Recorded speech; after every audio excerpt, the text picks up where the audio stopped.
Hey YouTube,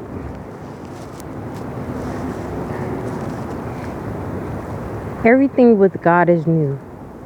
There's nothing God does old. He does everything new. He allowed us to learn from old, but every time He gives you a word or every time He shows you something, it'll be new. It'll always be a surprise.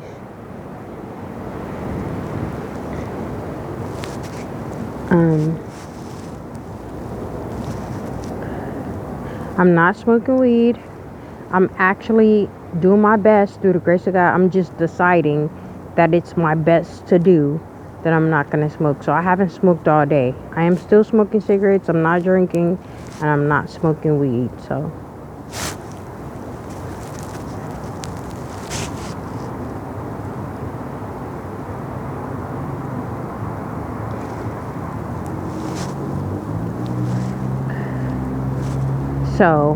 I'm in Long Beach.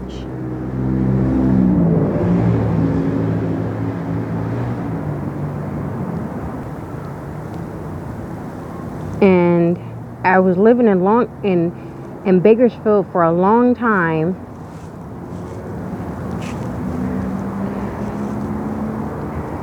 I have a lot of accomplishments in Bakersfield. In Bakersfield, in the spirit, I hear a battlefield. So I was in battlefield for a while. Things didn't, at the end of my time there, things weren't going the way that I thought they were going to go for me to succeed. I guess it was my time to leave, but I didn't want to put a burden on where my children were going to go, my two teens. So I sent them with their dad, and I went with an associate. The associate that I went with is a man, a very attractive, tall, handsome, wise, smart man.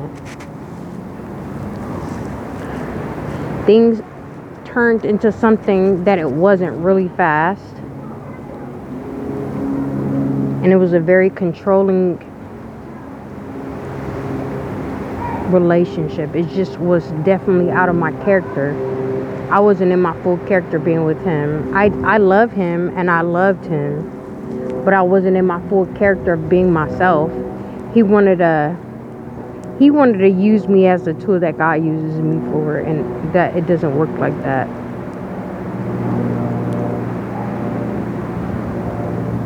He probably was gonna try to marry me so he can get my crown and betray me. I have no idea what the schemes are of this world. Anyways, it was going very terrible. On the day that I left, it was raining. All of my stuff got set out in the rain, and I was crying because I was just upset inside, because I just didn't feel like he had any mercy for me, any consideration for me, any respect for me, and I just wanted him to pick me, and I just wanted to be the one so bad. I just wanted him to look at me, how he compares me to the other women that he's been with. I couldn't overlook how I was treated and handled, so I left. My stuff was sitting outside. He asked me why my stuff was by his door. I went down to the bottom of the steps. He asked me why I was close by his house with my stuff. He knew I didn't have anywhere to go, and it was raining, and I was sitting outside getting wet with my stuff, trying to figure out what I'm gonna do, because I didn't have no idea what to do. So I was like, all right. So I just gave up at that point, and I was like, I'm gonna set my stuff by the trash, and then maybe I can come and get it if I find some kind of resource or something where I can put my stuff, or I get a basket and bring my stuff. Like I was really stepping out on faith, y'all, because at that point I was all the way in Sacramento, and I didn't know anybody out there besides from the person I was staying with. So I was really in a situation. So then I was sitting on this little outdoor air conditioner that's for the apartments that was over there, and I went to go and get some more of my stuff, but all of the stuff was like soaking wet. I got some of the stuff, like my tablet and things, because it was in a box, but like underclothes and stuff like that. Like I basically just came out here looking the lowest that I could look. Like I look like what I've been through.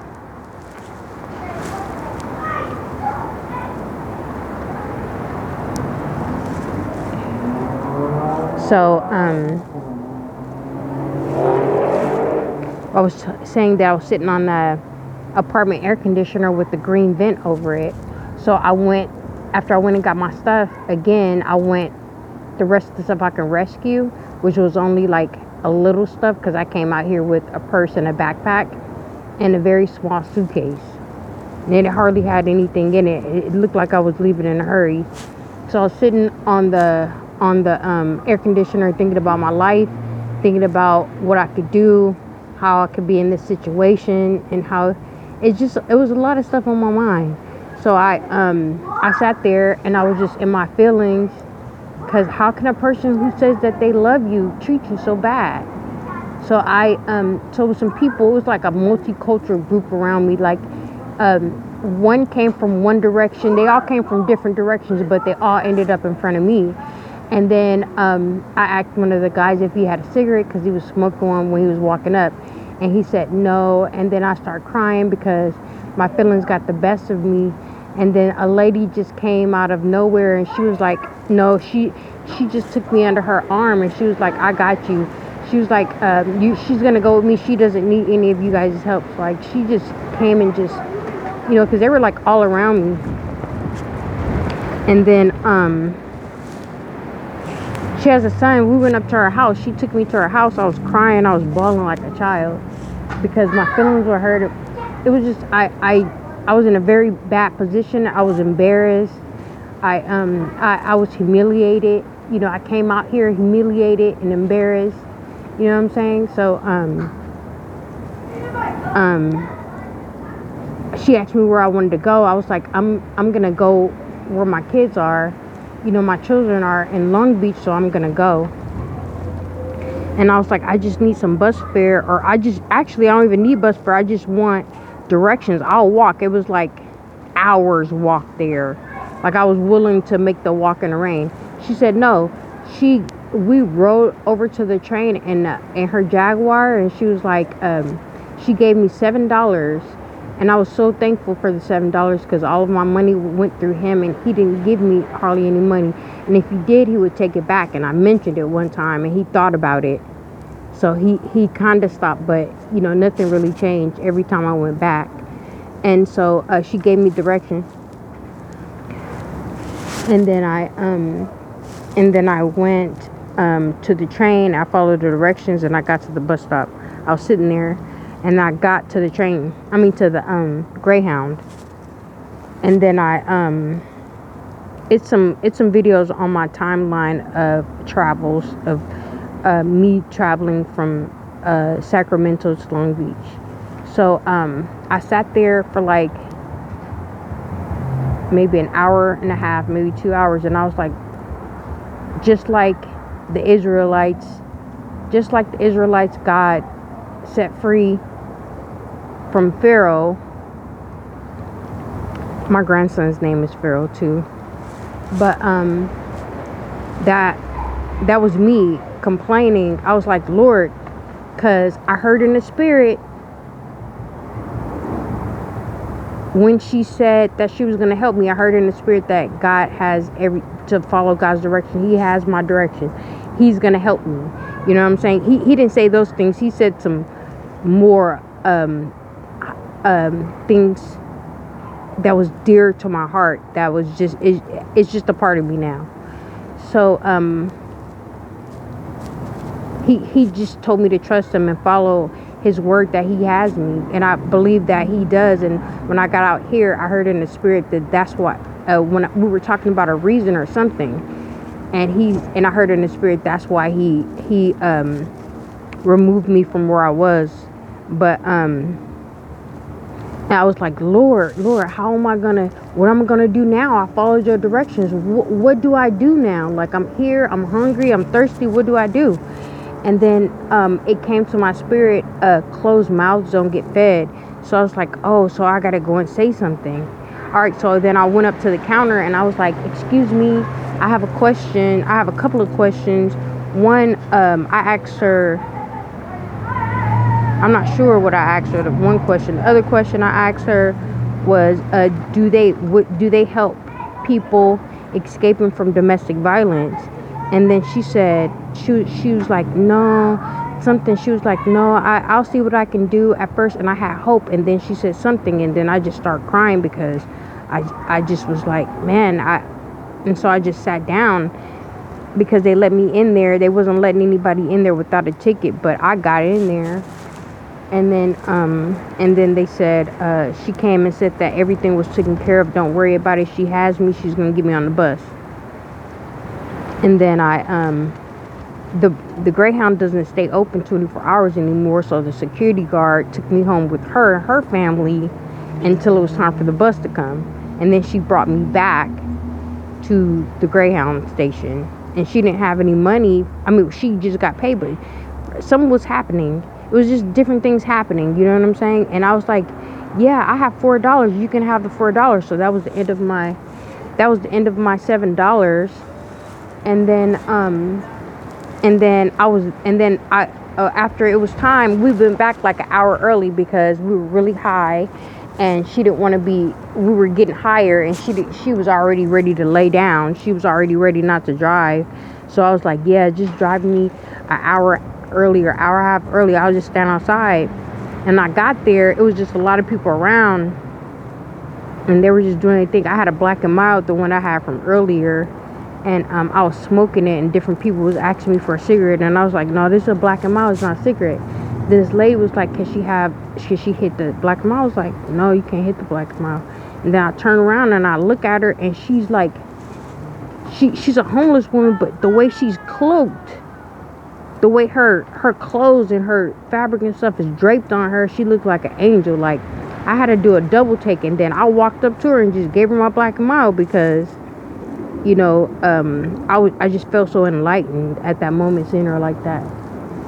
So and then I got out here, and then he's just been like, he's persistent.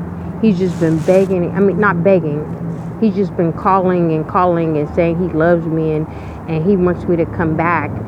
But he showed me the rings and stuff. But in the spirit, he's saying that he wants me to lack. He wants me to be in the slum of lack. Like, he's so against me. But his words in the body is saying all these love, but in the spirit, he's saying what he's truly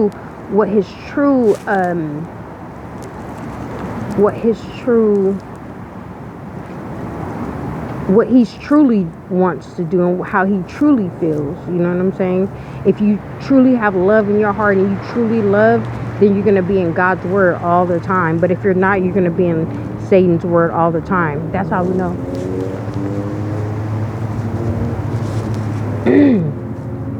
That's how we know. But like, there's no copying or nothing that can get away from that. But yeah, now I'm in Long Beach, and yesterday, and I have a clean background and everything. Yesterday was my last time smoking because I decided that that's not what I wanted to do when God told me to not smoke, not drink or anything. He doesn't want me under the influence. He wants me to have a clear mind. So that's just what it is. But Greyhound gives rides to people who are in need. If you're homeless or going through domestic violence, I did learn that. And God is good.